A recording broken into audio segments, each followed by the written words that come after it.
திருவள்ளூர் மாவட்டம் பொன்னேரி அருகே நடைபெற்ற முதலமைச்சர் மு.க.ஸ்டாலின் பிறந்த நாள் கூட்டத்தில் திமுக பேச்சாளர் மாற்றுத்திறனாளிகளை இழிவுபடுத்தும் வகையில் பேசியதாக சர்ச்சை எழுந்துள்ளது. ஏற்கனவே தனது பேச்சுகளால் சர்ச்சைகளுக்கு ஆளான திமுக பேச்சாளர் சிவாஜி கிருஷ்ணமூர்த்தி தற்போது எதிர்க்கட்சிகளை விமர்சிப்பதற்காக மாற்றுத்திறனாளிகளை கொச்சைப்படுத்தும் வகையிலான வார்த்தைகளை பயன்படுத்தியுள்ளார். இந்த பேச்சு தொடர்பான வீடியோ சமூக வலைதளங்களில் வைரலாகி பரபரப்பை ஏற்படுத்தியுள்ளது. தேர்தல் வரப்போகுது. 5 விசா கொடுக்க வக்கில்லாதவன், புள்ள குட்டி பெக்க முடியாத கொட்டு, முண்டி, மொடம், குருடன் இதெல்லாம் ஒன்னா சேர்ந்து தமிழ்நாட்டில் தேர்தல் வருது. பொம்பளைக்கு 1000 ரூபாய் மாசம் மாசம் தராங்க, பஸ் ஃப்ரீயா தராங்க.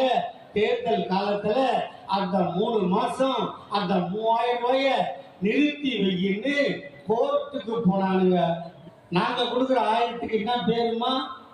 உரிமை தொகை. அவன் கொடுக்குற 10,000க்கு என்ன பேர் வச்சிருக்கான்னு தெரியுமா? என்ன பேருமா? கருணை தொகை. இவர் பெரிய எலிசபெத் மகாராணி பேரன். நாங்க நொண்டி நொடம் தண்ணி தெரியாத வீல் சேர்ல வரோம். இவரு கருணை போடுறாராம் பிச்சைக்காரங்க. உங்கள் தந்திவன் தொலைக்காட்சியில் காதலும் கலகலப்பும் நிறைந்த ஒரு புத்தம் புதிய ஃபேண்டசி தொடர் ராஜா ராணி தினமும் இரவு 8 மணிக்கு.